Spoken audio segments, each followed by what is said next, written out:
having everybody educated and verified, there's something there. Mm. And that was the pivot thing. So the investor relationship and understanding what they see and learning through them, the pivot. And then the third thing aligns with what I mentioned before, which is technologies.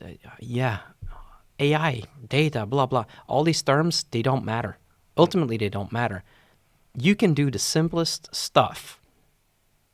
If that moves the experience forward, then it doesn't have to be AI, and it doesn't have to be machine learning, and it doesn't have to be cloud. It just means you're making the life of an individual, or preferably a large group of people, a lot better.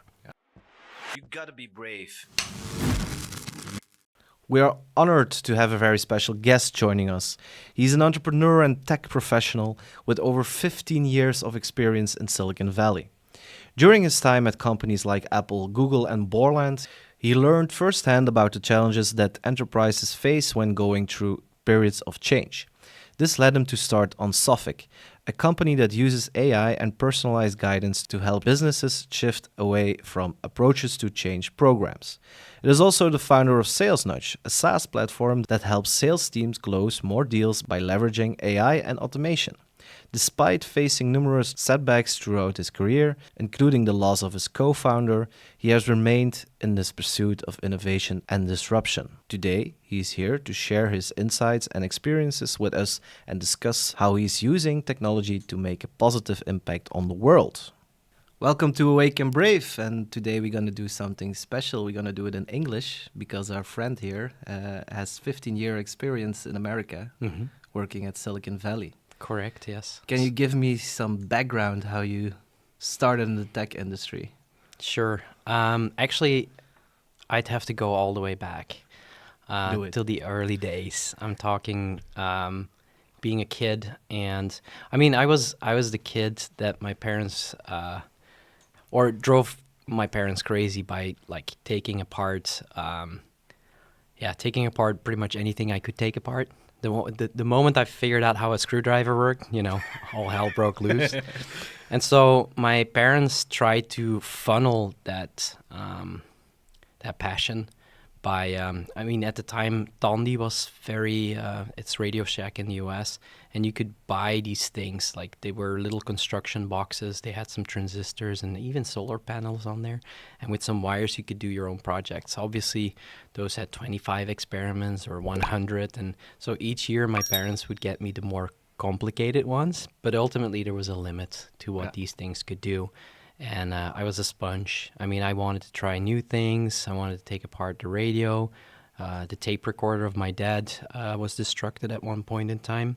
And so at one point, my mom was switching jobs or something, and the computer was introduced in our household.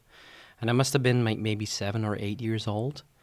And an uncle or a brother of my dad showed me programming, and that was all of a sudden I had a way to construct things unlimited. Yeah. I mean, imagination. Consider what the metaverse is now. You had unlimited possibilities. You could write whatever you want, and so that's how I rolled into computers, really. Now, I'm a little bit older, and at the time, most people who were using computers, that was only for gamers, people who were playing games. And games never really interested me. For me, it was more the toy box, right? And so my parents weren't so happy about the gamer in the house, even though I wasn't programming, but for them it was a new thing too. And so it took me a while. It took me a while before they decided, yes, this is a direction that is going to make sense in the end. So that's how I got started, really. Wow.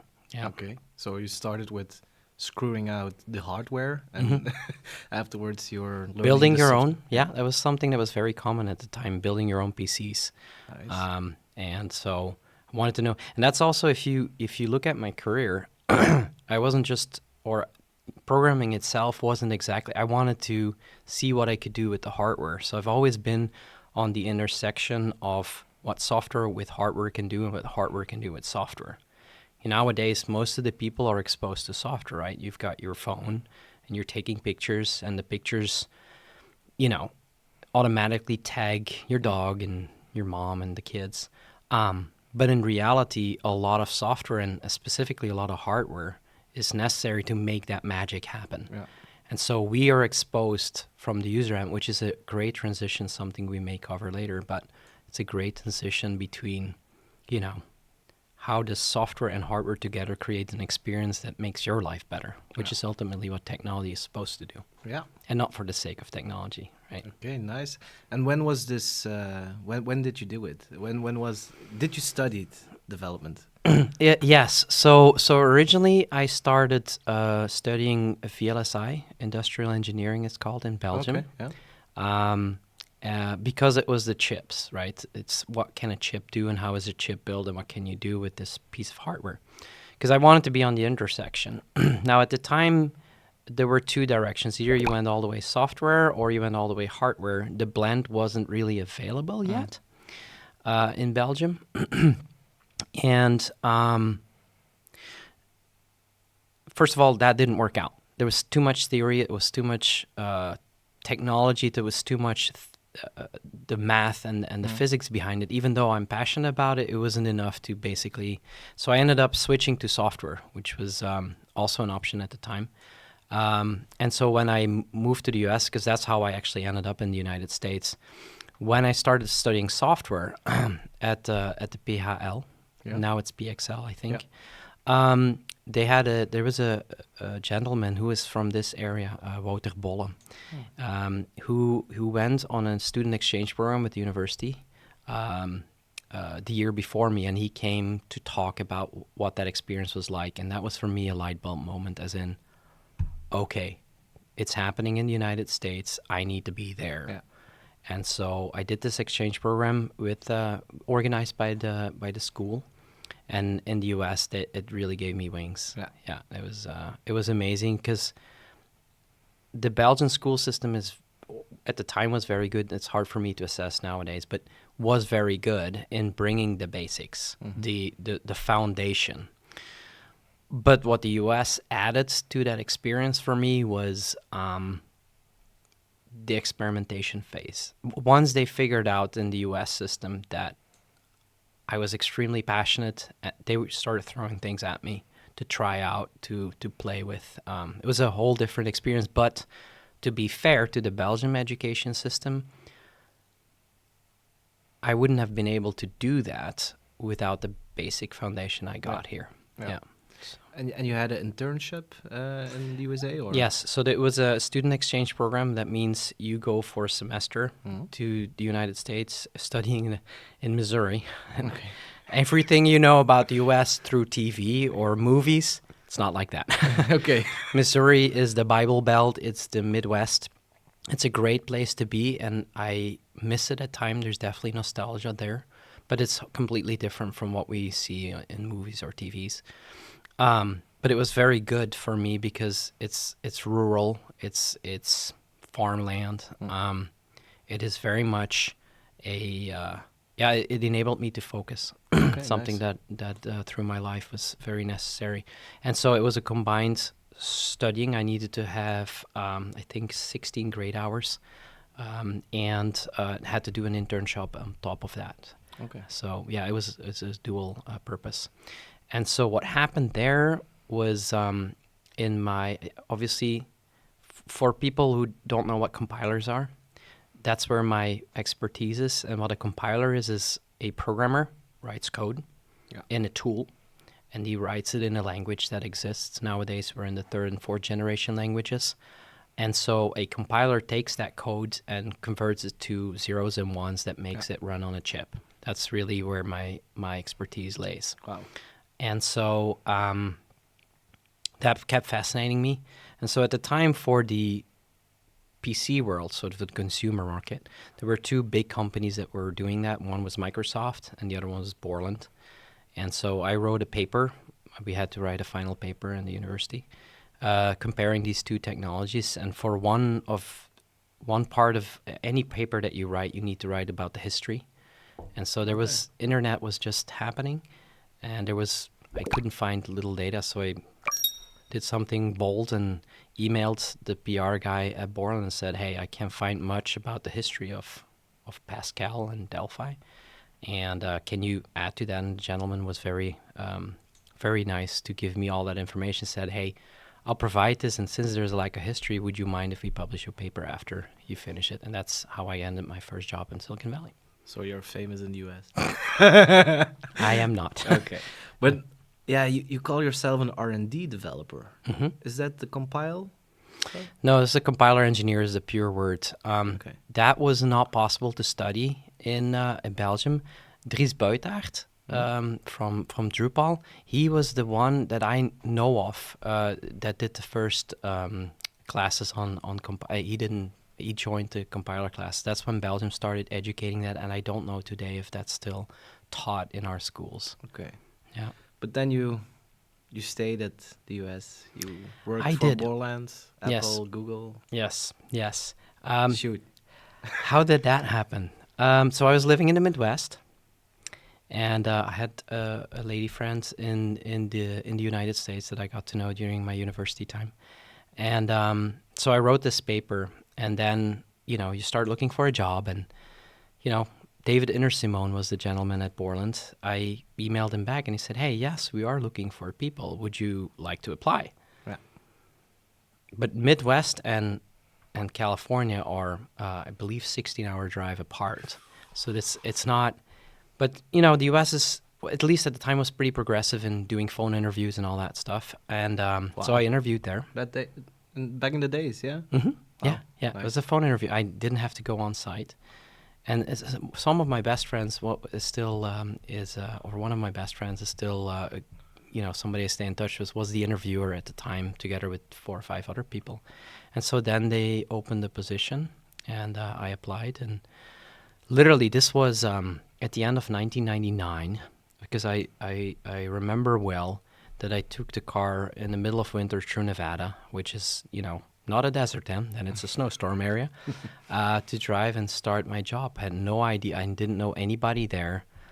They put me in a hotel for 2 weeks across the street from the company, and that's how I started my career there. And so you asked about the follow-up. So I was fully employed by Borland. That was an employer situation, but Borland is known in the Valley as a Borland University. Actually, the company doesn't exist in the same form anymore, but at the time, university, because it wasn't paying the highest wages. It weren't the best company at the time, but a lot of people really got their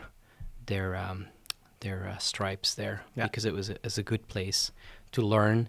It was a very open environment. It was development driven, something I really liked, and it was a good way for me to learn what structure is necessary, what expectations, and really get a hold of the development process, or how do you write software consistently and repeatability in a quality manner.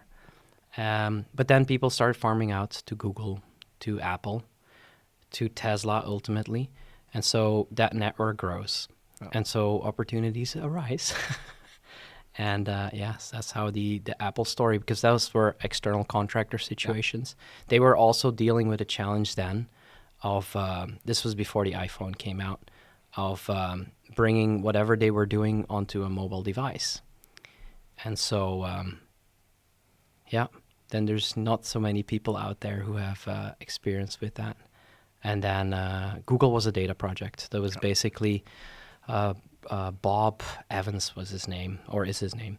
And Bob said, we're working on a mobile device. We want to track experiences of people in a more meaningful way. It's quantified self space. I don't know if you're familiar with it. Nice. And so he said, we don't know anything about iPhones. We're Google. We develop Androids, and we have no idea how to get that to market. So it's a things don't happen by accident. There's always a red line, where it started with compilers understanding what the matches to hardware, between hardware and software, pulled through Apple and through Google as well.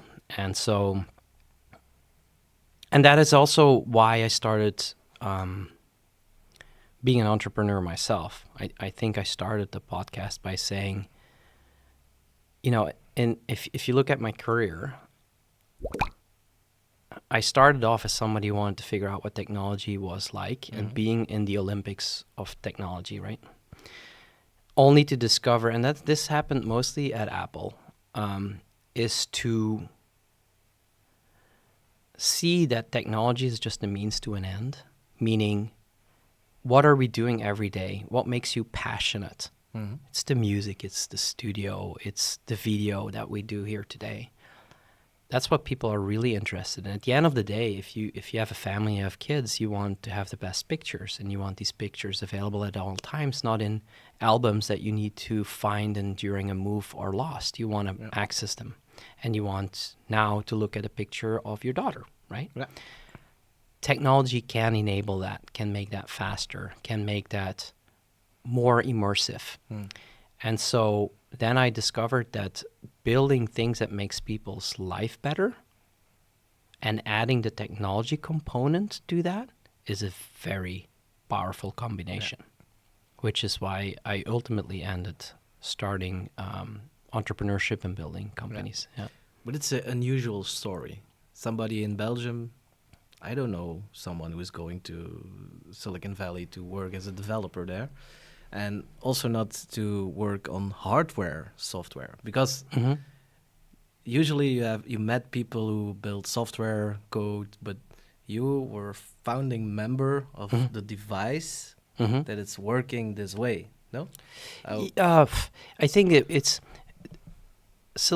I don't want to put it that way. The reason being is there is a movement. There was a trend. When I was working at Borland, one of the last projects I worked on for that company, Sony Ericsson had built a consortium where they wanted to build applications more easily on the old Nokia phones, right? They had some development tools, but it wasn't accessible. And what created the explosion of the PC market was the shareware market. Maybe a lot earlier than you, but shareware CDs, there were events here in Hasselt and stuff that were organized where you and me, people who could just write code, build apps for anything.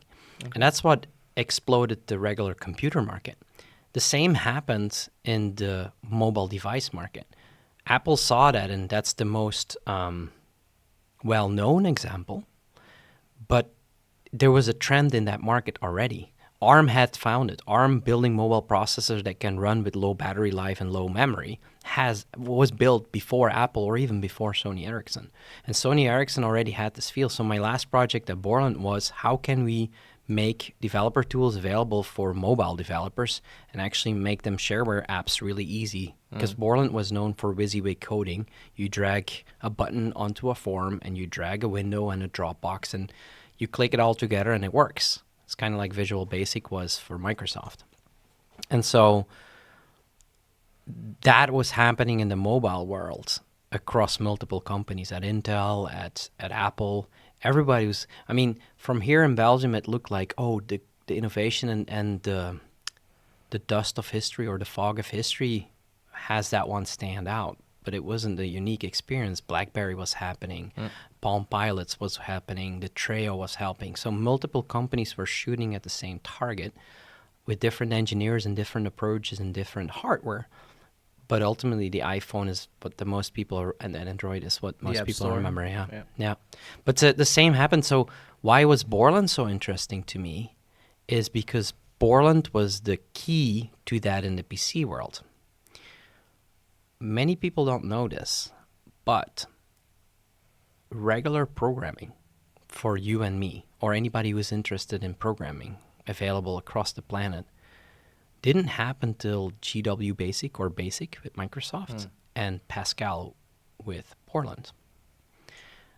Borland was one of the first to actually ship a floppy disk at the time, with a magazine for $75 that enabled anybody with a PC to write code. Before then, those were $300,000-$400,000 compilers you could buy from IBM or something. It wasn't accessible to the regular public. But in order to accelerate the transition to PCs, having a compiler available that anybody could use was a master move, only to be repeated in the mobile world. And you see the same now with wearables and with IoT devices. As soon as you have anybody in the planet capable or having the opportunity to write stuff with it, the ideas explode. Yeah. And then the platform or the platform as such takes off. Yeah. Yeah. And can you say me something about how many people are you working with? Because it will be a massive team efforts to build something like that. No. No, no. Such ideas start in small experiments. Like I said, what we did for Sony Ericsson, I think maybe it was a team of 4, maybe 5. Wow. It's really small.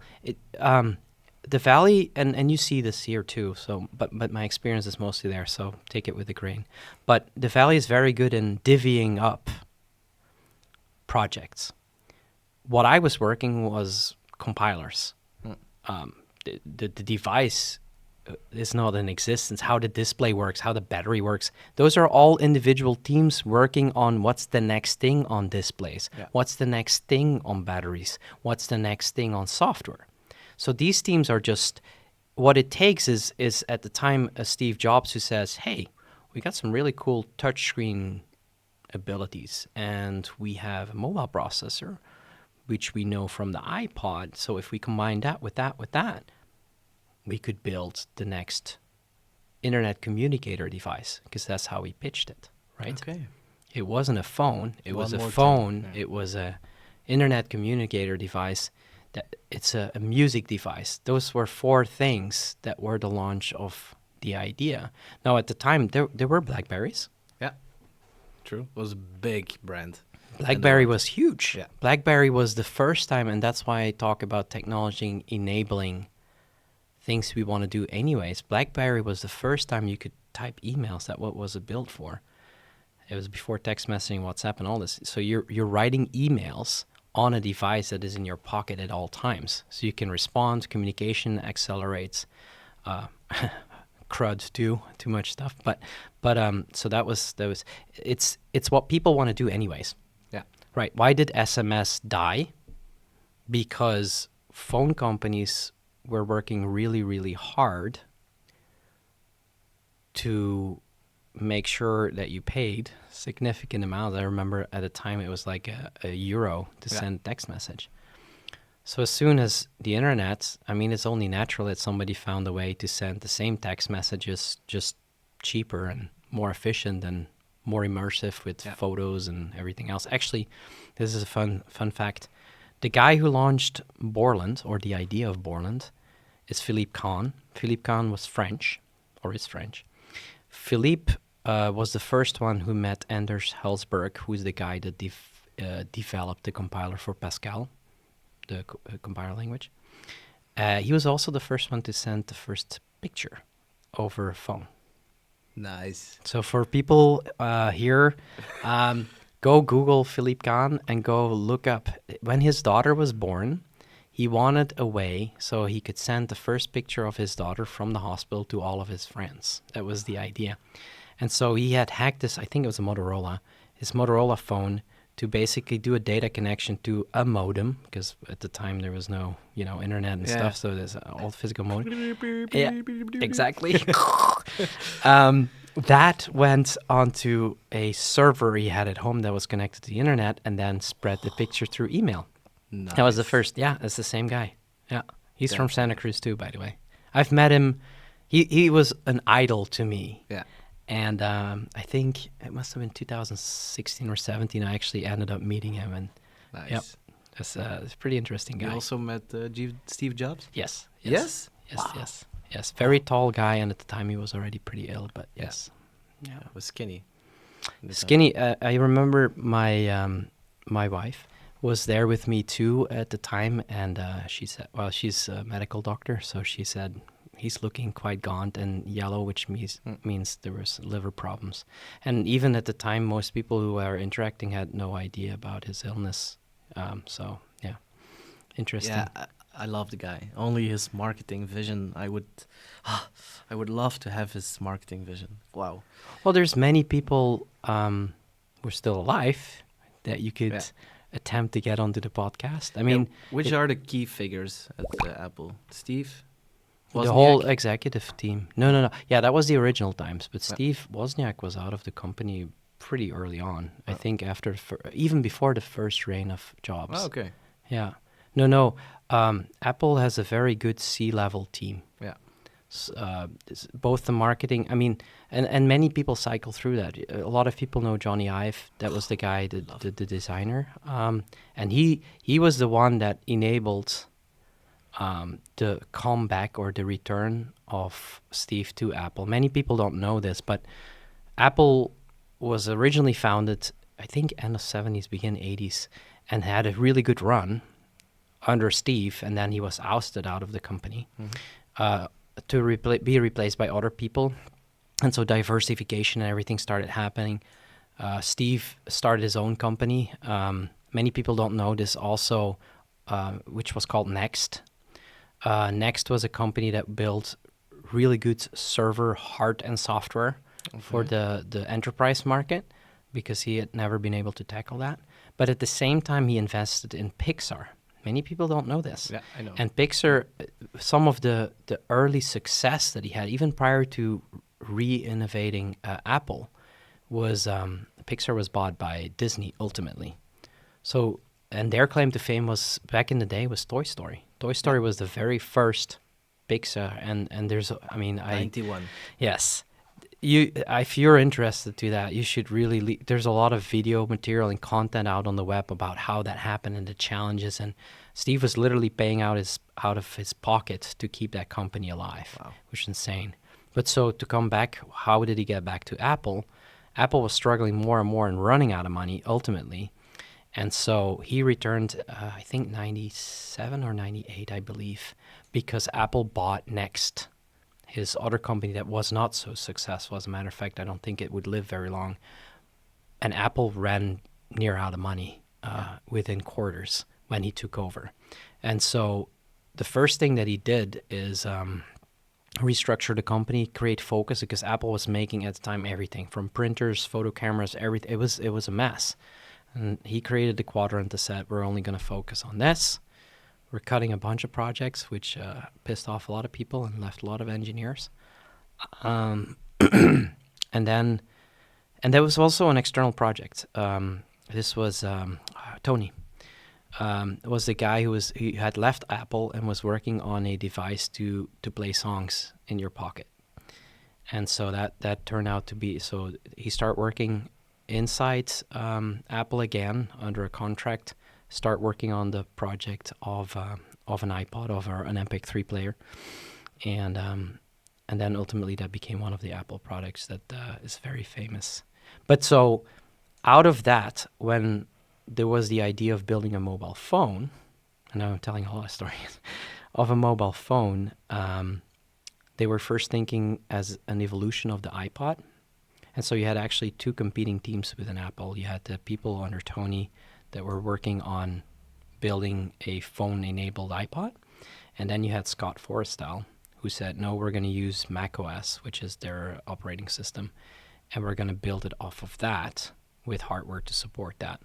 And so they were two, I mean, in typical Jobs fashion, those were two competing teams that ultimately resulted. Wow. Yeah. So for this little guy, Tom, back in the days, this was a dream, no? If you could work for big companies like that. But that's hindsight, right? Yeah? You see Apple as what it is today. Yeah. At the time, it wasn't a cool company to work for, Okay. right? But you're working in the Valley. That's Yeah. the experience you have.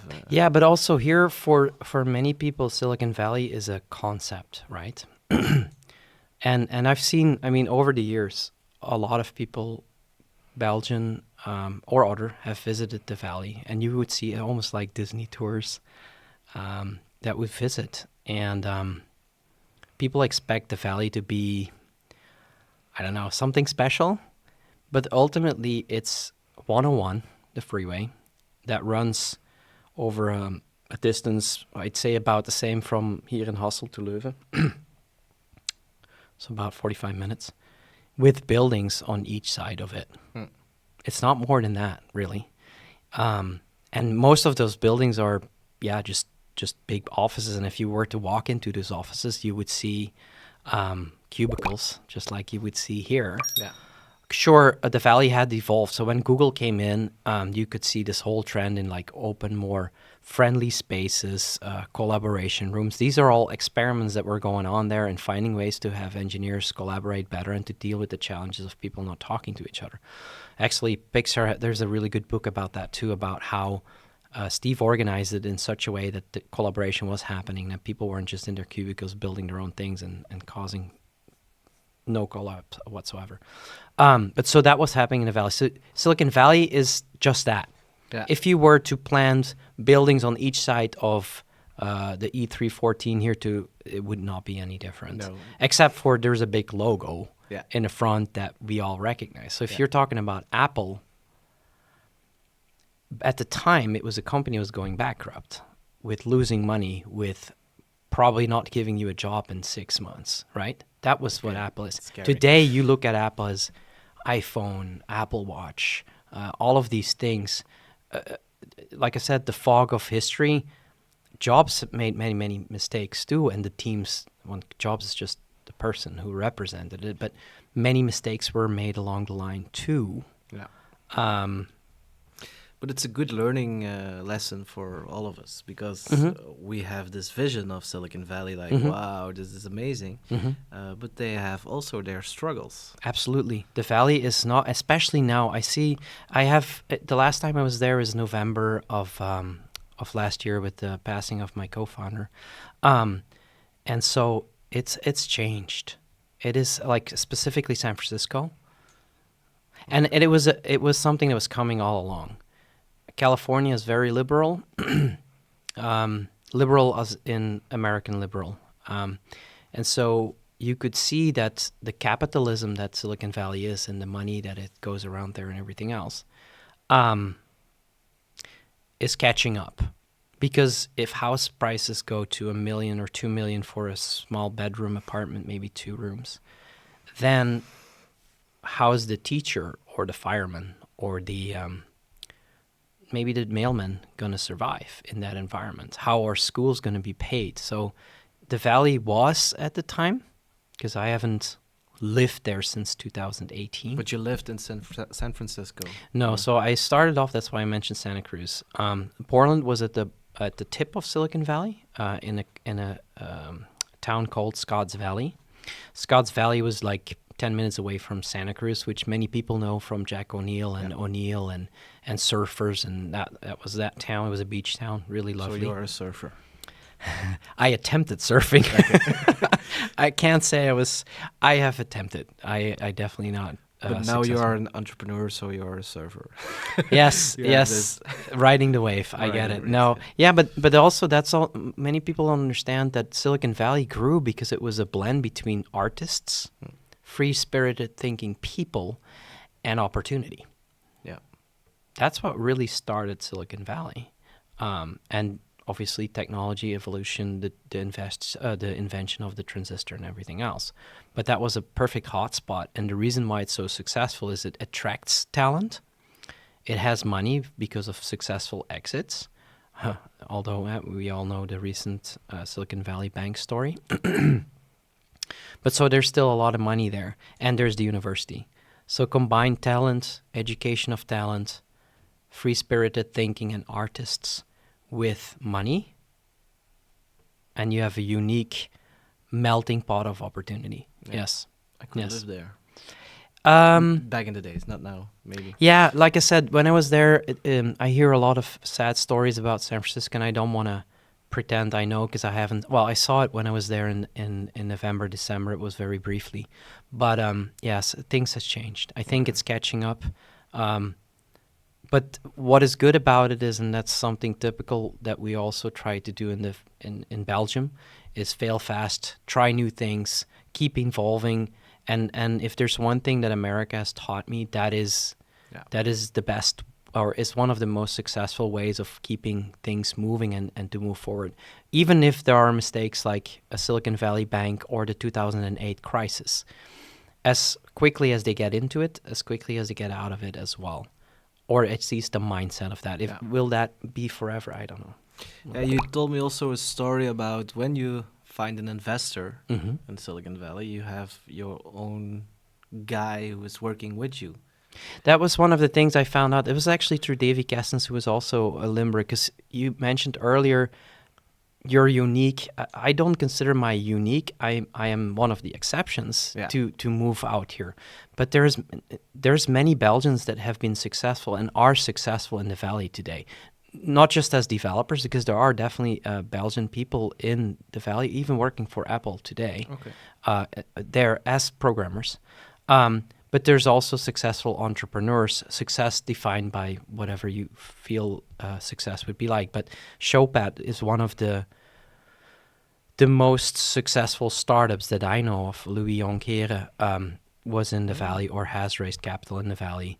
Davy Kessens with Spark Central, now with Cake, has raised capital, was also very young when he moved out there. There's many stories, actually, through Belcham and also the Belgian Chamber of Commerce in Silicon Valley. I've got to know a lot of Belgians who are who are living in and being successful in Nice. Silicon Valley. So you started your own company I did, yes. also in the US at that Yes, that was a weird coincidence. So I was at Apple, and I have to say, my family are basically, my parents are not entrepreneurs, but my granddad was, in a different way. He was what we call in Dutch a zelfstandige, self-employed, he self-made man, and a completely different business, bicycles and motorcycles, right? But so the entrepreneurship and creating something from nothing and going where most people give up or don't want to go kind of transferred over to me. But so there was always an element where I was like, I want to do something myself. And I'm not money driven and I'm not fame driven, but just to create. Solution driven Yeah, creation. creation. And so while I was working there, my friend, a good friend of mine, Shelby, said, "Hey, I got this offer to work for a startup called Onsophic, online Sophos Canis, online knowledge. And I've never done a startup. What should I do with this?" Now, Shelby is very smart, some of the smartest people that I've known in the Valley, and I didn't think I could add anything except for the craziness, because I did move to the US, right? And so I said, "Hey, you should do that." And so only 6 months later, he called me up and said, "Hey, we have not enough engineering, and hey, you wanted to be in the Valley. Is this now?" And hindsight is 2020. I think it's only afterwards that I put the pieces together, but I was like, I want to do entrepreneurship, and where better to learn than in Silicon Valley, right? And there were some, high-profile people involved with that company. So Shelby was one of the founders. Ian Hart, my later co-founder, was involved. Somebody from Sun Microsystems and somebody from Google were involved. And I said, hey, why not give it a go? Then I can see hands-on what startup is like, because before I had never seen that. Yeah. If you work at Borland, that's not a startup anymore. And so you heard about startups and you heard stories, but being there was actually a big difference. And we worked... In a garage? No, in an office building in San Mateo, because, like I said, I traveled up and down the peninsula multiple times. But yeah, in an office building, no markers. Actually, Plug and Play, which is one of the startup space. Here you have Corda Campus. Yeah. Plug and Play is one of those organizations where you can do that. And yeah, we started there. And I saw firsthand what it was like. We worked 6 to 9 months, literally day and night. But we also saw the struggles of what's a market fit, what are we selling, what are we building, what do they need. A short story, what did we build? So this was under the Obama initiatives. And so one of the initiatives is to make learning available anywhere, not just in the school buildings. And so online learning was starting to happen. I know for everybody today that is a given, but at the time that was just starting. Mm-hmm. Stanford had an effort, UC Berkeley had an effort. And so our startup was founded on the idea that we were going to be the external partner to build a data-driven learning platform online for UC Berkeley. That was the idea. And by UC Berkeley, also for the 10 other Ivy League universities in the United States. That's what we were going to build, but we didn't know the needs. We didn't know the market. There was a lot to be discovered. And that's how we started there in, I think, 2010, I believe that was. Okay. Yeah. And so we started building on that, and many, many lessons learned out of that startup. Which lessons can you? Oh, The biggest ones. let's say three lessons. One, what are investors really like? One of my closest, or somebody I still have the highest respect for in investors, was one of the investors. His name is Peter Gardner from WavePoint Ventures. We still chat every 6 months to a year about startups, because when that startup folded, when Marlene McDaniel, who was the CEO at the time, said, "This is not working," I called up. Well, actually, I wrote an email that I spent 2 nights writing about to him, saying, "What happens? You're the investor. I think we built really cool stuff. What happens?" I was naive. I still have naive to a certain degree, but at the time I had no idea what would happen.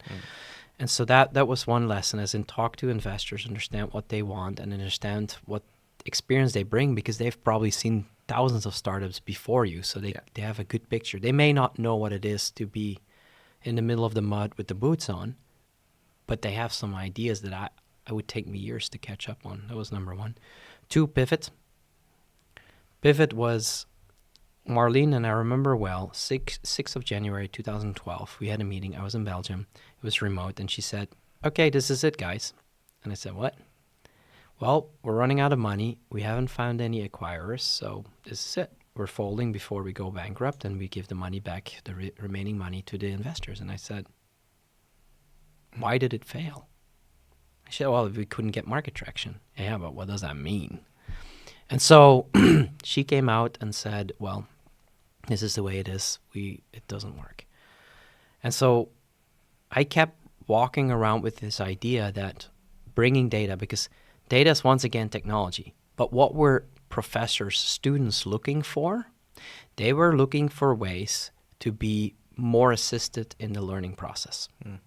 The transition was happening that a lot of content became free. You can basically follow all of the lessons of MIT, of Stanford online today without being a student there. Okay. And that was happening. But as YouTube has a lot of information, was the information relevant for you based on what you know today and what you've already studied? And so filtering through that is a humongous task. Yeah. That's problem number one. Problem number two is once you start on that, you're in a vacuum. Are you progressing?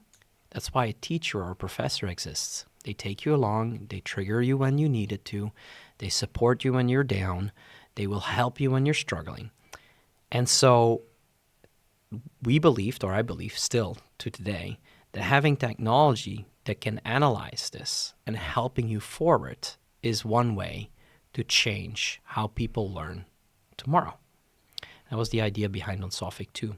The challenge with the market, and that's what I mean by market fit and pivoting, was that schools weren't looking for the technology. The pain wasn't big enough because students just pay tuition, and well, if they do well, great. If they don't, no big deal.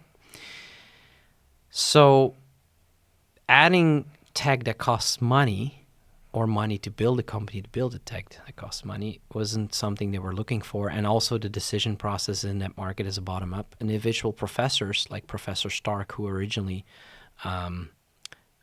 supported us, still does, but he is not the voice of the university.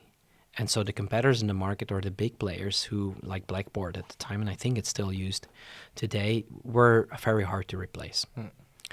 So that's when I learned, and long story short, I discovered that I had this feeling. At the time, it was an assumption. I had this feeling that if we could pivot technology to corporates, big companies, now there is an urge, right? GDPR needs to be implemented. Hey, we got exposed because there was a data leak. Yeah. So those were 3 things. Technology was not the means to an end. Yeah.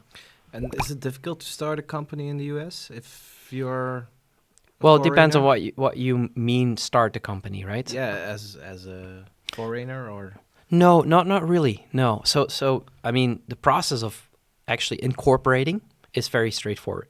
Just like you have in Belgium the statuten, you write what the company's supposed to do, what the ideas. You go to the local courthouse and you register. It's not, and nowadays it's even an online process, so it's really easy. you don't need to have a green card for it. No, Okay. no, you Okay. don't need that. But yeah, there's something happened with your co-founder. Was Yes. it with Onsophic or was it? Ian,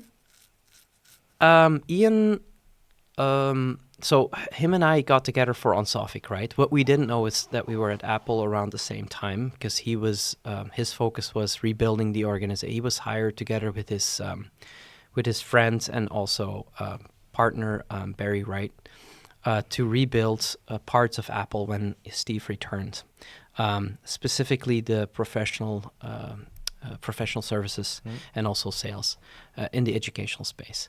And so when Ian retired, because he was an older gentleman, Okay. when he retired, he said he tried. He tried 1 year to retire, and that didn't work out. He's a busy bee. He was somebody who's very engaged in technology, and so he was looking for projects to do, and so that's when we crossed paths for the Onsophic story, the one where I wasn't one of the founders. And so after Marlene shut the company down, I kept shopping around the idea. Now I had burned a lot of money, so I started doing contracting left and right. And at a certain point, I had an opportunity. And so Ian was my voice of reason, mentor. Yeah. And he said, well, Tom, if you ever want to do anything in the Valley again, don't just, I mean, from a coding perspective, you can just copy paste and run it again, but you should not do that. Reapproach the investors. And there you see the link with Peter Gardner, who said, yes, we because when many people don't know this, but when you shut down a company, at that point, preferred investors, those people that actually put money in, get the assets or anything that the company has produced, and it doesn't go to the founders usually. And so it was in this case, Pave Point Ventures, UC Berkeley Fund, and a couple of angels. And so I had to pitch. Actually, Ian ended up pitching there. Now, the story why Ian and I got together is, of course, he was my boss in the first iteration and then when he said, listen, you cannot start a company with, you have to buy the assets. And then him and I incorporate, and that's what my chapter on the Onsophic story was. Yeah. And that's when the first time we started collaborating together. But there was an energy between us. More like a family together. Yeah, Ian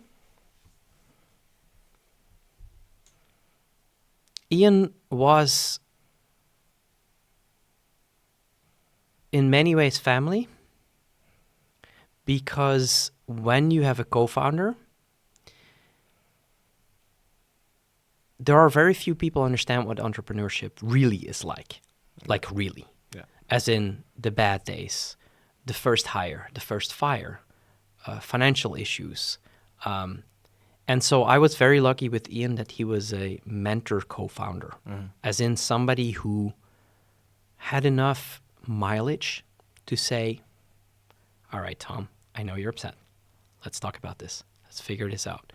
Let's pull the feelings aside. We've just talked about those, and let's see what structurally we can do to move this company Really forward. sober about Yeah, doing business. and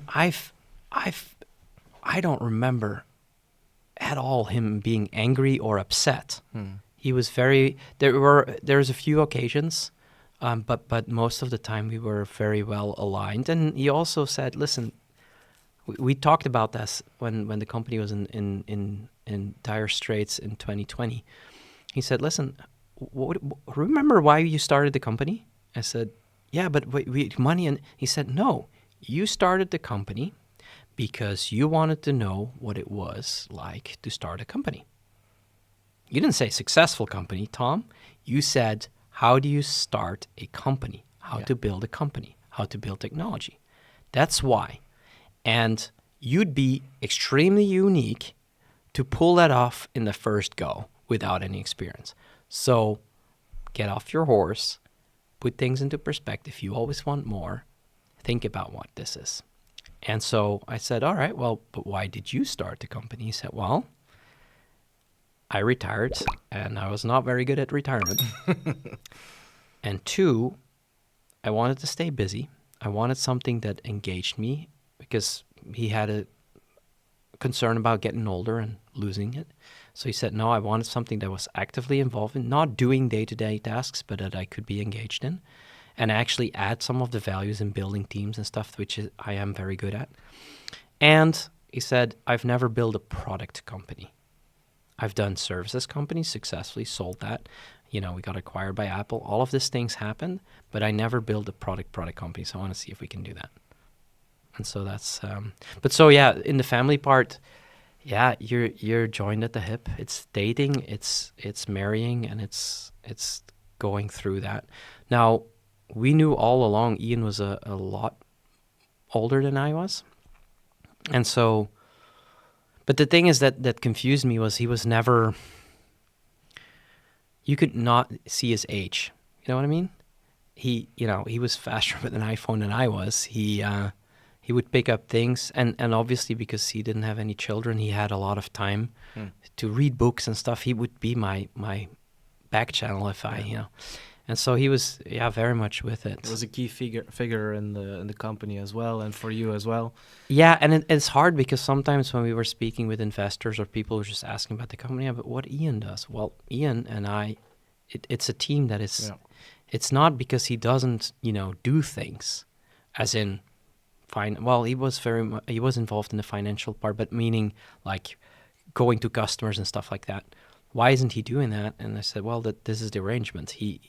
He's my back channel, and so he's the back end, you're the front end. Yes. Exactly. And how did you cope with the loss of Ian? I don't know if I've dealt with it all yet. So Ian passed away in December of 2022. It's not. It's fairly recent, yeah. I don't know if I've coped with it all yet. It's a process. You lose your best buddy, yeah? Yeah. You lose the guy that, when something's difficult or you're unsure or you need somebody to bounce ideas off, then that's tricky. Now, fair though, Ian had been struggling with his health off and on since he left back for the US during COVID times. So he was less involved. Mm-hmm. But for key things like building financial plans, structuring, keeping the tasks up to par, he was very much involved. And so we had already built structures to fix some of the elements where he couldn't be available. But still, yeah. That's hard. And it was also with the new company, Sales Nudge, involved? Or? No, yes. So he was not involved in actually building it because it was funny. Like I said, he was very good in financials, building P&Ls, keeping things on track, organizations, really the COO role in the business. So when we started raising capital for Sales Nudge, I had to catch him up at where we'd gotten. And he said, wow, that is insane. That is insane. He said, you did all that? I said, well, all of the people did that. I don't think. I was just the director, I guess, in a way. But yes, we've gotten to a very good point. And so when we were raising capital, he said, well, I want to be involved for keeping the financial side, some of the weaker spots that you have, to make sure the structure is there, that we have the reporting and everything else. And so he was the one that wrote the first P&L plan on what it would look like for the next 3 years, the financial plan, sales growth, all of these other things. And so, yes, he was involved from that perspective. But that was, I think, August, September. And then in September, he called me and said, listen, I just found out I have pancreatic cancer and this is not good. You need to think about what we need to do.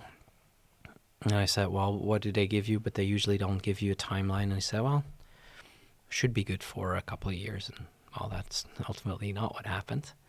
Yeah. So yes, he was involved. He was aware of the Sales Nudge idea. And he, of course, was involved in Onsophic in the way Onsophic has pivoted 2 or 3 times. So yes, no, he was very much before we go on to Sales Nudge, do you have some advice how founders can deal with this because I can imagine that it's something that you want to quit your job if it was like real marriage now, Mhm. co-founders, you know.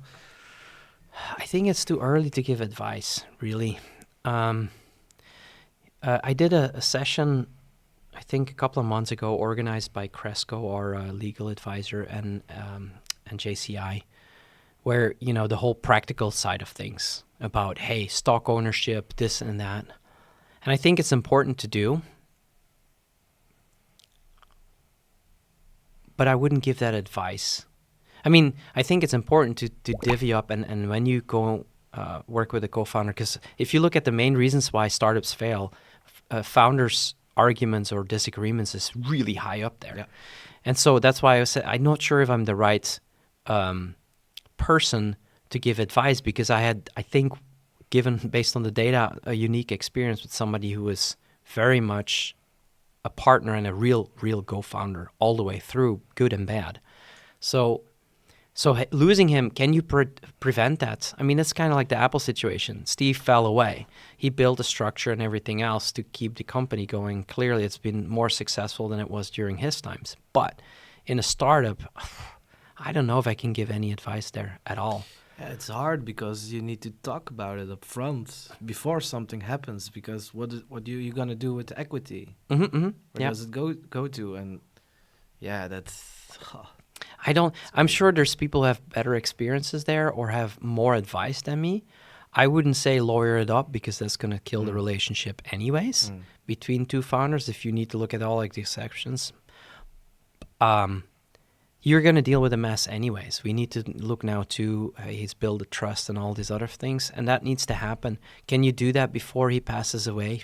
Some of it, but I mean, when you have somebody, I don't know if you have had experience in the family with somebody passing away, I'm a positive guy, right? I believe it's going to work out. I believe he's going to battle it. I believe he's going to make it through it.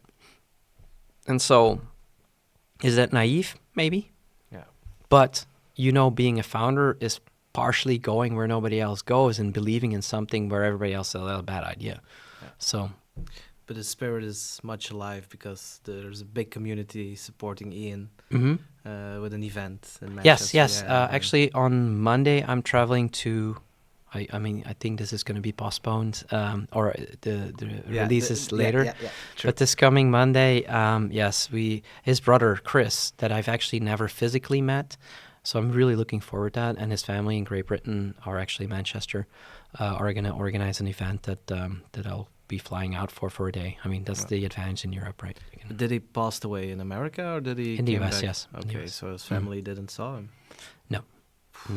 No, there's something his brother and I talked about like, hey, I remember this last conversation. I said, yeah, I was right there.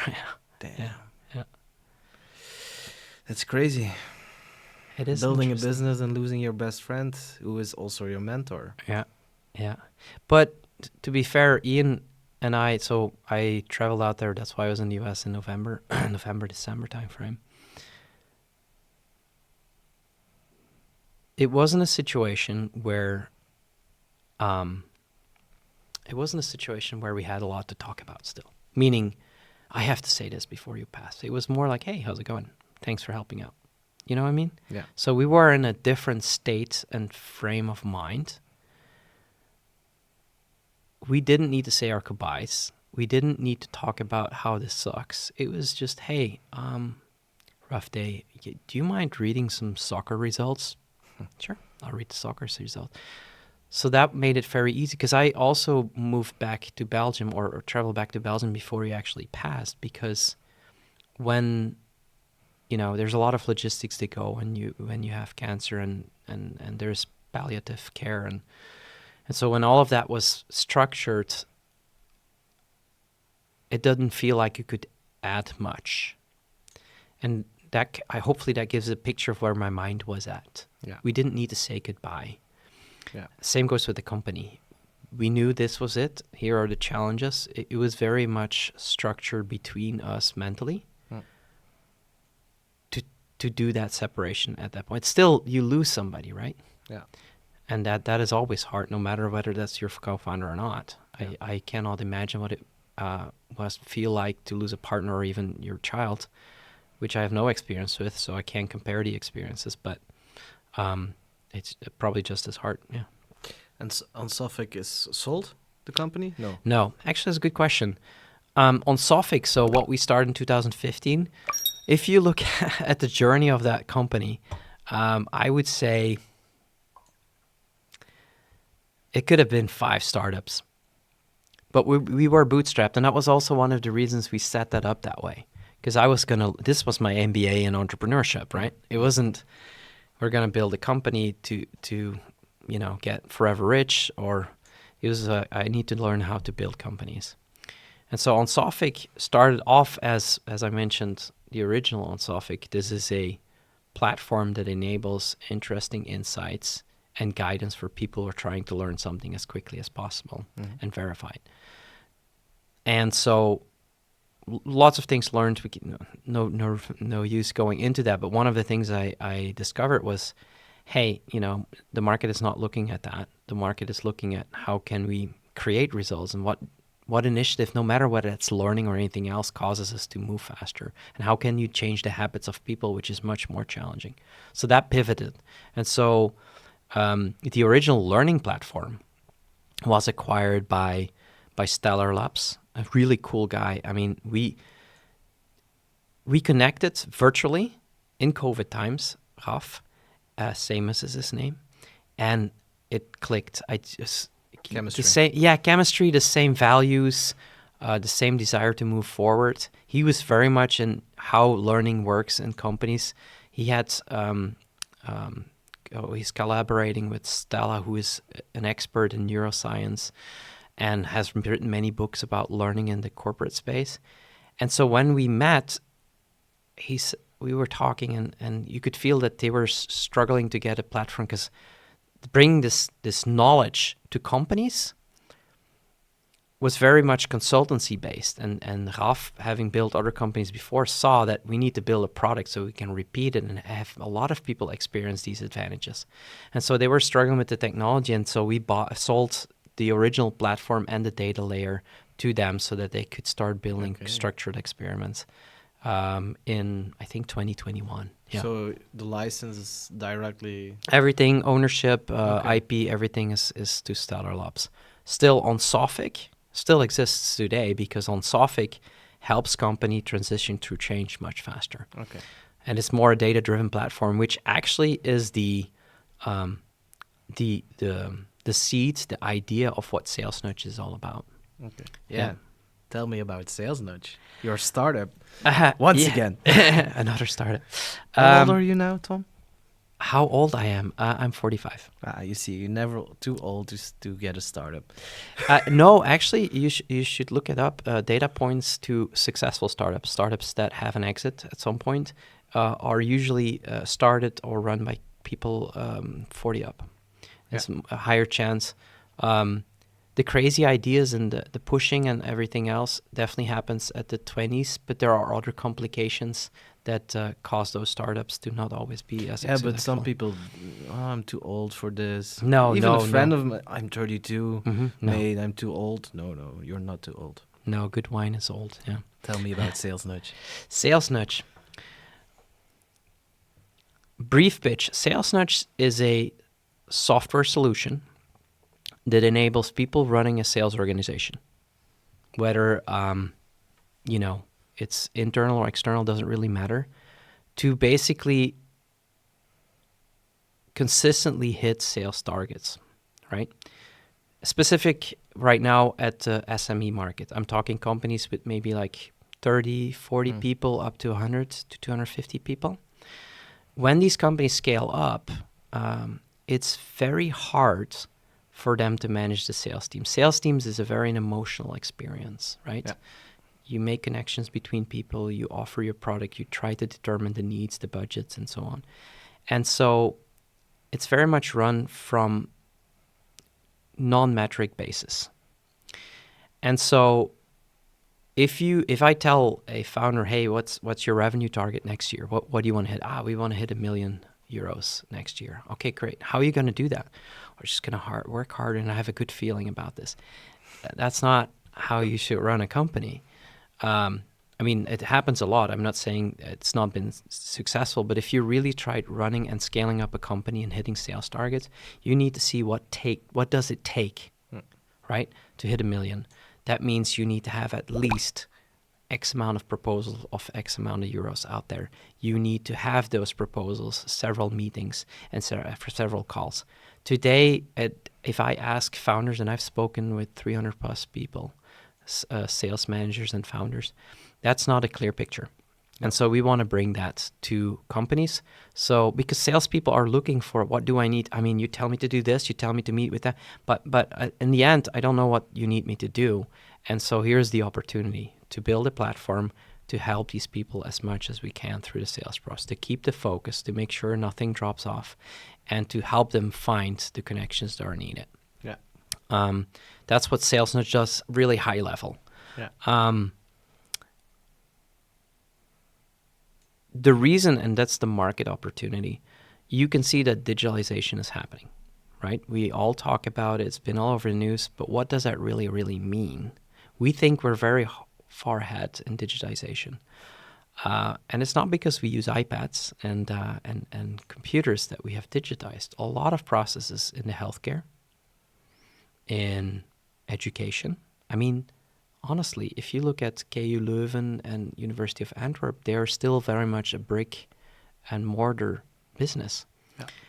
There is a lot of opportunity. Whether that's right or not, that's not for me to decide, but I think there's still a lot of opportunity to digitize, and the advantage and disadvantage of that as well. Same goes for sales teams. Sales teams, if you look at the market opportunity, there's 1.5 million SMEs in Europe. These SMEs are digitizing. Originally, many of those are still using literally paper or Excel to keep track of their clients or their prospects. Some have already started CRM. About 38% of those SMEs are using a CRM, which is a customer relation management software. Yeah. It helps you to keep track what the birthdays are or other. But you can see that more and more tools are being used in that market, and we want to play onto that because many of the tools that exist today focus on good leads, filtering, AI for the conversation. We believe that focusing on the people that do the sales is the most important aspect. Yeah. To support them, to give them everything they need to do as good job as possible and to meet the opportunity when it's there. I got a feeling it's more logistics. Correct me if I'm wrong. Logistics, to some extent. More about, hey, what do I need to do? You want me to do 40 calls this week? Okay, I'm doing 40 calls. Why do I need to do those calls? Because it gets you meetings. How many meetings does it get? Oh, it gets you 6 meetings. Great. All right. Well, if you go into these meetings and you're shooting at every possible meeting, the chance that you meet the opportunity is low. Yeah. So anything you can have to make sure that those 6 meetings go really well is going to be successful. Actually, I mentioned Showpad before. They build technology to make sure that your pitch gets better and better every single time. So there's definitely a lot to help salespeople. And in which phase are you now? Are you going to market or already Yes. on the market? Yeah, so there's many ways to decide what phase a startup is in. If you talk about funding, we raised 500,000 in Q3 of 2022. If you talk about the point where we are at a company, we have built an MVP. We've sold it to several companies in 2022. Now we're enhancing the MVP to make it actually more scalable. Yes, I would say we're at the phase of scaling up slowly. Yes. Yeah. You have a next round when? That's a good question. Yeah, if I want to invest, I need to know. That is true. That is true. No, we will be looking at raising capital, I'm guessing, in Q4 or Q1 next year. Yeah. Yeah. That is if the growth is there. We need to make sure, because one thing that's very important for me is to make sure that value is created for everybody involved. That means people in our company, our customers, and also people who help us along the way through financial means. Yeah. And are you scaling nationally or worldwide directly? Not immediately worldwide. I mean, we haven't talked about this, but so I lived for quite some time in my life. Actually, for more of my life, I've spent in the United States. I've spent some time in Southeast Asia, specifically Singapore. And if there's there's many things I've learned, but one thing that is clear is that immediate scaling is a bad idea. You want to focus on a particular small market initially to prove that your idea works and that you can sell it. Yeah. And to also get a feeling with this market. What do they want? What is their real pain that, in our case, sales manager experience? Yeah. Well, the stress of hitting his budget. Yeah. That's his real pain. There's many ways you can solve that pain, but one of the ways is to say, hey, if your team is running as best as they can, then your chance of hitting the sales targets is significantly higher than hoping for the best, right? So that's one of the things that we do with the Belgian market. We have now started selling in the Netherlands. I'll be pitching in Germany, I think mid-May. So we were slowly expanding. Now, one of the things I also already mentioned, we use a CRM. CRM is the basis for our data. To know, which customers did we speak with, which ones don't. And so CRM is key to our strategy, and therefore we attach to CRMs. We've done that initially with Team Leader. Team Leader is in the Belgian, Netherlands market quite popular with the SMEs in the size that I described. We have, 2 months ago, we went to Pipedrive, which is a more international, also still a European CRM, but it's more international. Instead of 14,000 customers, they have 200,000. So that's how we slowly expand and how we globalize our solution. Okay. Yeah.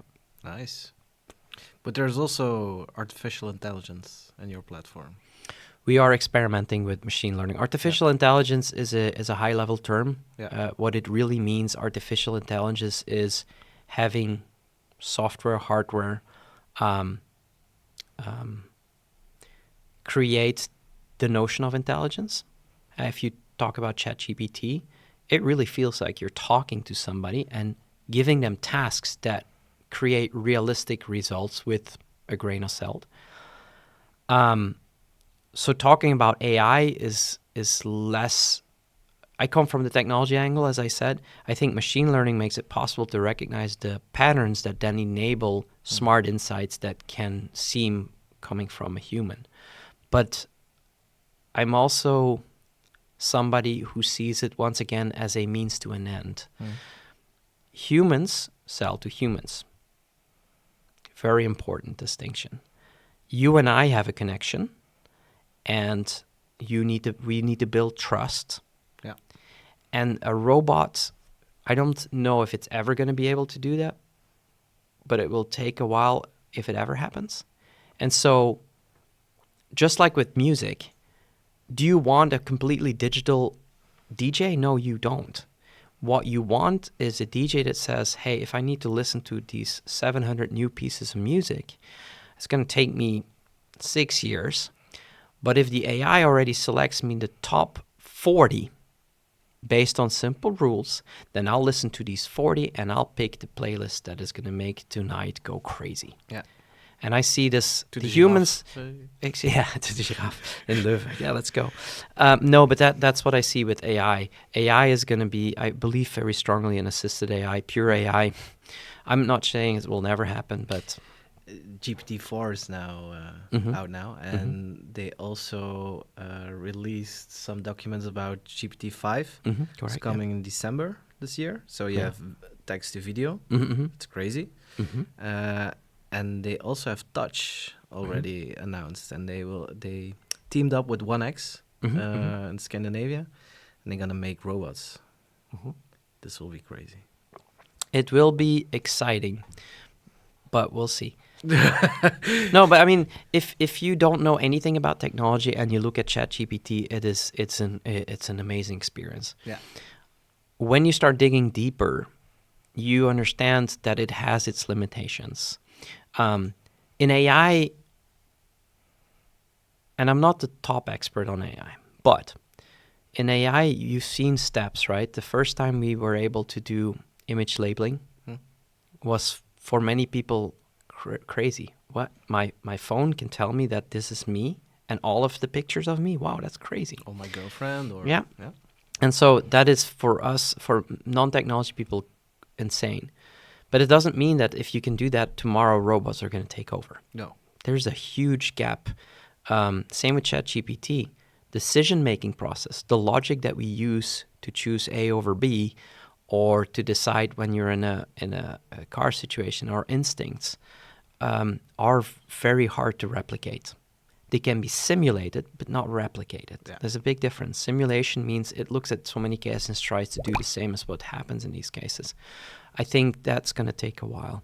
But being able to recognize or generate images and stuff, the fake ones that you see on, it's nice. Yeah. But also when you see these developments, you can see first funny, playful things. Yeah. Right? Like when the image recognition stuff started happening. And between that and real life applications, I mean, look at how hard the struggle is to have a car drive in a natural environment. Yeah. We do things, we as humans do things very easily, right? It's no brainer, right? We're on the phone, we're doing all these things that we're not supposed to do in a car. That means we can run a process and deal with all of these things, with a kid running over to the red light, to somebody passing you, all at once, parallel, without thinking. It just happens. And so a robot with all the advanced stuff that exists today still can't do it Today, consistently. but quantum computing, will this not change the way? Quantum computing has been Yeah, for working on for 30 years now, I think. more than that. More yes. than that, okay. So it will have a place, but like I said, everything that is in the university research phase will take decades Yeah. to roll out products at all, and then to real life applications takes a while. As much as we want it to move, I'm not saying it's not impossible, because I'm a big believer in technology. I'm just saying it's not because the existence is there that it's tomorrow going to change our lives. No. But Tom, I want to be positive. Mhm. I don't want to clean out the dishwasher for the rest of my life. So I get that. I hope. Then you need to invest in what is the Tesla Robo Optimus, I think is the name of it. Yeah. Yeah. Yeah, but he can't walk now. He has big structure now. Interesting. Yeah. I mean, and many people see, if you're just introduced to that, then look back, even like in the 90s, I think even 80s, Mitsubishi, Honda was building robots. And I don't know, right? But I gather all of these companies, or several of these companies, see manufacturing, and I'm not sure if that's the case, but they are looking for ways to do repetitive, sometimes health problem inducing tasks to automate those. I think that's why they're building the robots, but I'm not Are aware. they working in Silicon Valley on robots? I never heard something about There- it. I'm Google sure. Cars? Sure. Google was working on robots, or is working on Okay. robots, because they, for a while, they bought this company, Boston Dynamics, and then Wow. spun it off again. Yes. They bought it?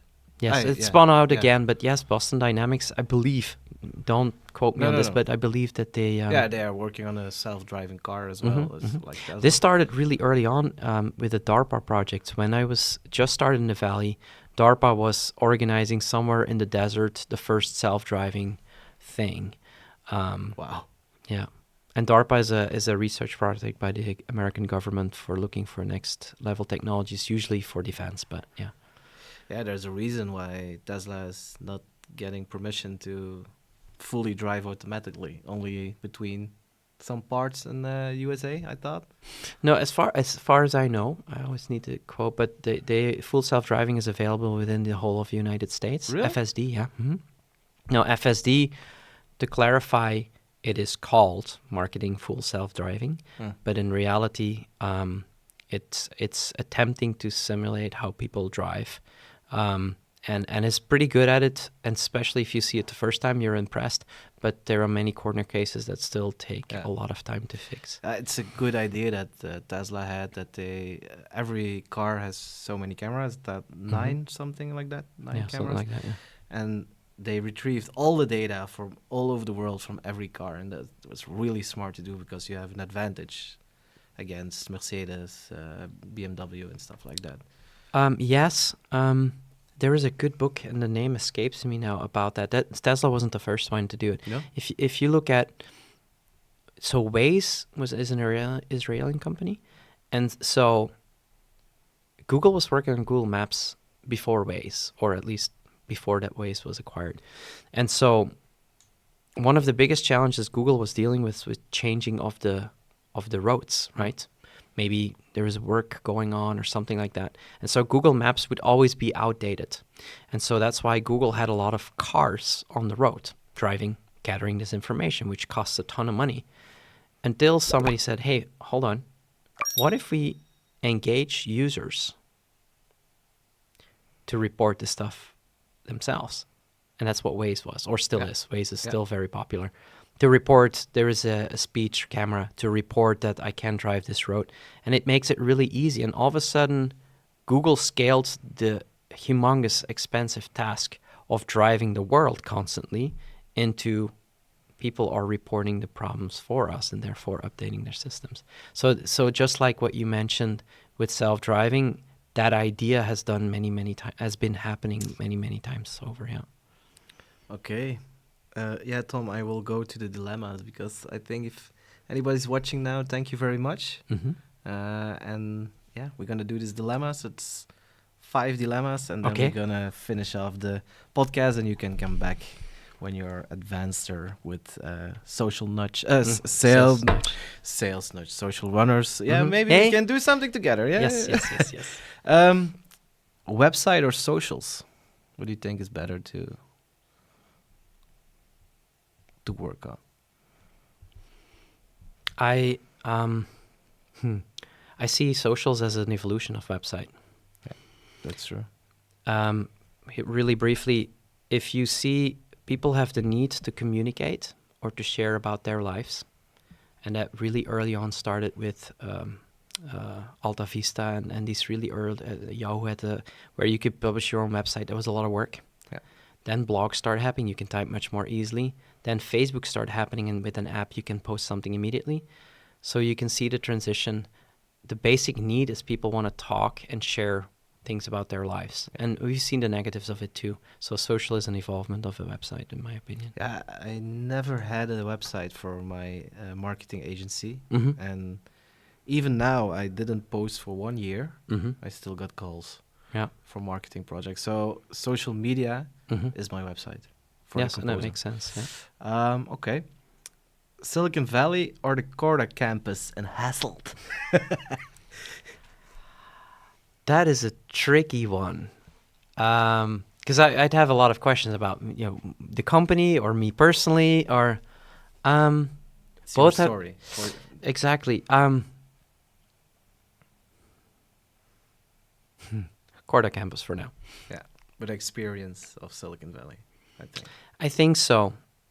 You're never too old to learn, I think, and it's very important to be humble at times if you can. And I have to learn that too, but I think Corda Campus brings you back to the core.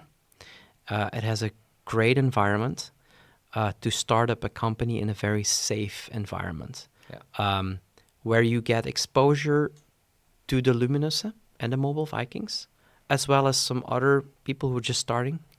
And so I think it's a unique ecosystem. I'm sure it exists somewhere else, but for me, it's a unique ecosystem that enables you in a cozy environment. But you need to think early on about not just leaving the campus, but leaving the market there. Yeah.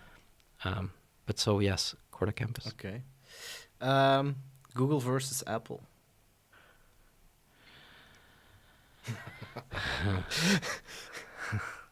It's good. Apple. And the reason for Apple is it means a lot. It's a culture. It's a culture thing. It's a values thing. Not that my values are different than Google's. Just align more with Apple, I think. Yeah. There was something in me who was like, oh no, Microsoft is investing in OpenAI, and oh my God, Microsoft is coming back. I like Apple. I like the culture of the company, the values of the company. I love it. But isn't that how everything works in life? When you spend money on a product, and this comes to sales again, right? you need trust. Yeah. And who do you trust the most when you come to social and marketing? Things that align the most with your values. Yeah. Right? So if you talk about Apple versus Google, without going into specifics of what the companies do, you can see that Apple's history is built on design, on the artist, on the feelings. Think and- different. Yeah, and so Yeah. so as a human, you make a decision. Same whether you buy a BMW, a Mercedes, or a VW. It's the same as if you use Photoshop versus I forget what the Canva, yeah. for example. Yeah. It's why you buy a tablet from Microsoft versus Apple. You just choose in your life based on, of course, the reviews and everything else. But the reviews happens, I think, after the initial decision process of which companies are progressive. It's the same like if you're looking at you buying something new, you have early adopters, you have people who want to try something new, and it doesn't matter what the new thing is. And you have people say, hey, unless they've got some street credit, I don't want to buy that product because it will go wrong, or they have fear that there's no support. It's like the cowboy bike that I saw here in the hallway. There's many reasons and websites that you can read why you should definitely not buy a cowboy bike. But it is the coolest and well-designed bike definitely in the Belgian market and beyond. Yeah, true. So They have one competitor in Amsterdam, Van Moof. there's multiple, but if you look at the values and what they're focusing on in the software part, yes, I would say Van Really Moof. good app. Mhm. But the bicycle could be better. But it's the V2. But the Really reason why did you choose a cowboy? Now I'm turning it around. Yeah, I love it. It's a beautiful design as well. It's just black and that's it. No, how do you say it? Dirts? Yeah, spotlappen, yeah. Spotlappen, yes. No, I like the bike. But it's not the best bike you can buy Exactly. for that price. Exactly. Yeah, and that's why I said if you're asking Apple versus Google, it's the same as buying products or choosing where you spend your money or where you spend your time for that matter. Yeah. You're looking at places that align with what you find important and what you enjoy and what brings you joy. So, yeah. Because you were a gamer. No, not a gamer, but Mhm. Snake versus Galaxian. Which one? You I've know al- Galaxian? I think is that the with one? But yeah, yeah. I never, well, I never played games much, so that's a different one. But Snake, there's something about Snake. Nokia. Yes, it was on the Nokia phone, so that's why I've probably been exposed to it more. Yeah. You never went to an arcade hall or something like that? I have on occasion. This is actually a fun story, not to go too much over your time, but so when I started with computers and we didn't have a computer at home in Hasselt in the GB at the time, there was they had like Commodore 64 and 128s, and so the keyboards were below it and the computer was up there on the glass. And so the only thing that you could do, they were locked into games, and that's where I once in a while played with those things. And to add to that, the one that I did end up playing a lot during one of the vacations when I was a kid was Pong.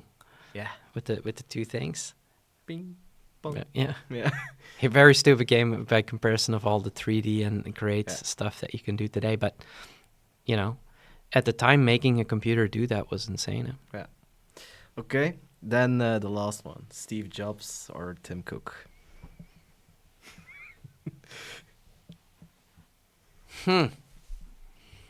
They are two different personalities, and keep in mind, I mean, the interactions with both people. Tim, I've never met. Steve, briefly. So there's a lot of connotations to. Chloe would say Tim, because he's more quiet, he's more... Yeah, if you talk, so if I look at Ian, so Ian's boss after he left was first Barry and then Tim, so he reported to Tim. He's a different person, and I'm pretty sure that's and keep in mind I'm talking now from hearsay, so I shouldn't say, but so Steve seemed to be more the creative one. Tim is the one that scaled up that company like insane. Huh? Yeah. Many people, I mean, sure, Steve seemed to have brought the company on the road to success, but to build it that pretty much half of the world has an iPhone in their pocket, that was all Tim. That was not Steve Jobs. But there are two different roles, right? Tim knew about optimization or knows about optimization of production, scaling, distribution, all of these things. A good He's manager a as good well. COO. Yeah. Yeah. But also him, I mean, he also makes non-popular decisions, huh? Yeah. When he asked everybody to come back to the office and said, hey guys, Yeah. we're still paying for your paycheck. You need to be in the office. When we say that it makes sense, that's how it works. So I think if you're at that scale, I don't know how big Apple is. It must be over 100,000 people, if not more than that. I think if you're at that scale, there's always a set of people of a group or somebody that you're going to make a decision that is not going to make you popular, I think. No, but the way Steve was thinking about marketing, he was really upfront of his time. Because when you hear Michael was before you, he also told if you... Sales is now content marketing. That's sales. And you need to bring those two together to have the first, how do you say it, the first connection. Correct, yes. And then you go to the second, the third, and you go face to face. But you have a warm lead when you do it with content marketing. So, and this is something that Steve already knew. He was really engaged to the people who would use an Apple device. But that's I wouldn't say that's content. That is product. He Product. knew what people, or not always, he was good at knowing what people wanted before they wanted it. He made transitions as in, we don't need a faster horse, we need a car. So he's been successful in that. I don't know if he always knew that. I don't know, because I mean, there's many failures that nobody talks about that also happen in Apple. Of course. So, and I don't know if that's if you can connect that to content marketing as much. He knew marketing well, and the reason he knew that is he knew how to build an audience. He knew how to capture their attention, and he what is famously known as the reality distortion field. People wanted to see his presentations. But that's why I say content marketing, because after when he passed away, then we had Facebook, Instagram, all those applications, but his keynotes. Yeah, they were the content. Wow. Yeah. One more thing. That's crazy. Yeah, he was a good showman. Yeah. Yeah. plus also like the way he brought things was very unique. I know several companies that literally studied these keynotes to see what was the element and how does it evolve, because in the beginning keynotes changed. Yeah. That's why during COVID it was very interesting to see how they went digital. And also there, I don't know about the traction or anything like that, but if you see how they did digital much better than I've seen in any company. Virtual, completely remote, and still bring the same, in the same size audience to their events. That is impressive, yeah. But I don't know what these productions cost. That would be insane. Yeah. Yeah, we need to raise some money if we want to do this. Okay, yeah, we met each other at Start at KBC. We did, yes. And I want to know from you why it's good to join Started. Good, very good question. Why? So that's why I mentioned you're never too old to learn. And I've had several people in my inner and outer circle asking, why are you going to start at KBC? You've already had a startup. And I've never built a SaaS startup. I have never sold to SMEs. There's many things that I don't know yet that Started or any accelerator program can bring. Will it be as valuable as when I first started a company for the first time? Probably not, because some of the things I've learned through experience. Yeah. But also you have to remember, my experience is a one-road experience, right? I've not seen variations of it. And so that's why I think it's important to go through a accelerator program, whether that's Started KBC or Y Combinator or Techstars or any of the other ones. It makes sense for you to also step out of your company and running it every day, because I am a very hands-on guy, sometimes a bit too much. To step out of that and to think about, okay, what are what are our OKRs? What do we want to achieve this year? How does everything what I'm doing, the emails that I send, the phone calls that I do, lead to that? Yeah. Similar to like Sales Nudge does the same thing. If you don't support an entrepreneur or in our product-based a salesperson along that journey, output may not happen. Output being won deals. There is a whole journey, effort that needs to be put in, connections that need to be made, searches that need to be made, that if you don't go through that process, you may get lucky. Yeah. But lucky is not the way to consistently build and grow a business.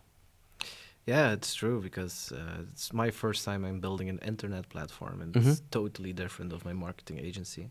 We made a lot of mistakes, which brings us 2 years later, 1 year research and development, and we didn't do enough research, I think, because when we made an alpha of the website, we asked some creators to join on the platform, and there was a lot of mistakes or not user experience friendly or interface, like technical issues or needs issues? No, bugs were okay, but just like where the button is, this is really difficult. UX, or UI do we is- need to do the button? yeah. And I learned a lot of it, and I think when I was started KBC last year, it was a better position for me, but it's never too late. But I wouldn't make that many mistakes I did last year. And we had one iteration, but it's a really big iteration. It's the booking service, so that's. Of course, yeah. But started KBC is just you have people around you who can help you and who has a different perspective than you, because you're hands-on, me as well. So creators, and they can say, calm down. What is this and what is the OKR? And that's a good position to have. Yeah, and also the networking part. You cannot underestimate. Like for Sales Nudge, like I said, it's expertise that we bring, that we've learned over time on how to do repeatable and consistent sales. Startups struggle with the same issue. I mean, I remember when Michael came on for the Stayer at KBC, he said, well, everybody's trying to sell, but the biggest challenge is selling. And so how do you sell? That's, I think, the first 2-3 sentences of his pitch. And who's not worried about selling, especially when you start a startup? I mean, there's many things that need to happen: market fit, what are the needs, all of these things. But selling is a job in itself. It's a mindset. Yeah. It's actually, you're born with it or you're not. Psychology as well. And so if you look at started KBC, a lot of that is. Because I've also had that when it was through my entrepreneur journey, I would read books or get experiences or get knowledge from people or from books. And then a year later, you're in a situation and you've read the book a year before and you're like, hold on, chapter 4, reread that. And what is written there is then spot on. Yeah. But you read it a year before where you're like, okay, I need to remember that. But you notice that you're doing exactly that wrong. Yeah. And so that's why I think entrepreneurship is a very interesting journey that is very much time. Yeah. Time is a key element. And you have experts at the community, and that's also a good thing because my co-founders are freelancers, but are entrepreneurs. But freelance is something different than building a company from zero. And my nephew is working as CTO, technical officer, and he has much to learn. And he can ask me things, but I will not be as complete as an expert because I'm with my head around, I need to finish this design, or I need to call this agency. And that's a good thing, because today he went to Coda Campus and he was, it's amazing. And that's a good thing. You can work together with experts. You can work together with your team. It's also for your team as well. If you have issues between each other as co-founders, they can help you as a middleman. And I love it. I really love this. And it's 1 year. You have 1 year of office space. It's amazing. Yeah, I think it's see, entrepreneurs are going to be entrepreneurs. Yeah. Right? You'll find a way if you want to do something. Things like Start at KBC are accelerators. Those are, and they're literally called accelerators, but I mean it in the point of either you figure it all out yourself, and you need to know what you go into such a program for. It's not going to make you an entrepreneur. It's not going to make you. You have to have the DNA and the desire and the persistence and the passion. Yeah. Those 4 you need to have. And then you go through a program like that. Because LSU has one too. I think Mark was on here a while back. These are all a set of very good people with the right idea to help people not struggle with the things that they struggled with, or to help them along the way. And so, of course, you need to select wisely. But time is valuable. Time is valuable, and also you need to see what the stakeholders is. If somebody is in there who is focused on marketing consultancy, then you need to place that individual and say, okay, do we need marketing consultancy? Yeah. Is this the right service that we need today in our startup or for next month? So different services are applicable at different times. Do we need to get patents? Well, if you're a spin-off of the KU Leuven, probably, if you're doing something in labs or something. But if you're a software startup, patents probably not going to matter that much initially, unless you invent something crazy. So you need to see where they fit, and I'm always very careful to recommend mentors. I think you need to understand what they are good at, what the specifics are in mentoring, and then when that exits. Yeah. Right? This person, if you look at me, if you were to say, hey, Tom, could you be a mentor? I can be a mentor in the technical side and assess, and not products the size of Google. I can be a mentor at the early stage. If you ask me about entrepreneurship and the hardship, I think I'll probably be able to add some value. If you're asking about building great financial models, I'm probably not the right mentor. If you're asking me, hey, how do I scale my startup up to 400 people? I'm also not a good mentor. Yeah. Great history and great career, but I'm not the right person to help you scale to 400 people. After your exit plan of Sales Nudge, you are. We'll see. I may never be the person that builds a company of 400 people, and I'm okay with that. Yeah. Yeah, we are not managers. We discussed already. Till 10 people, maybe. 10, 15. I'm not sure if it's people-based, but it's based on the different parts. I think there's an interest for me to find out how I can build each part of the company and scale it up so that I can scale myself out. That's also new for me. I think that's a puzzle I want to solve. But bringing it to maybe a large SaaS company globally with offices in different spaces, I can add value still. And I'm okay. I don't need to be the CEO the rest of my life. I can do some of the things that I've experienced, like globalization and being in different countries, can add some value there. But it needs to be decided as what the company is. Yeah. Okay. So guys, if you want to join Start at KBC, it's 2 calls a year, I think. In October this year, you can join for the second one. The fall session. Fall session. I will put a link out in the description. And I want to thank you, Tom, for this amazing talk we have. It's really inspiring. And I will see you soon at Corda Campus. Pretty sure, and we are in the same cohort that started KBC, so I'm sure we'll match again. For people who are interested in what we do, I'm sure you'll add the link. I will add all the links in the description. Similarly, I am at the Corda Campus for most of the time, and so if anybody wants to have a chat, I need to do lunches, and I also need to have my coffee every so often, so I'm happy to meet with people if necessary. Connect with me on LinkedIn. That's always the suggestion. Okay. You have no Facebook? I have an account on Facebook. You heard it here first. People of Silicon Valley don't like Facebook. I've got this feeling. So it's hard to say. Tell me, is there something I need to know? No, I don't know. I think generalization is hard because I don't know everybody in Silicon Valley. I think in general, people are seeing what the limitations of the platform are and also the vision. Remember, I talked about values. Yeah. I think people are discovering some of the values that Facebook has or that Meta has that is not necessarily aligned with what they want to do in life. Okay. Thank you very much. And you guys, thank you very much. Don't forget to subscribe. Bye-bye. Bye. Wil jij niets missen van deze Awake and Brave podcast? Abonneer dan zeker op ons YouTube-kanaal of op een van onze podcast streamingdiensten. Wil jij zelf graag jouw verhaal met ons delen? Dan laat iets weten op phil@socialrunners.com.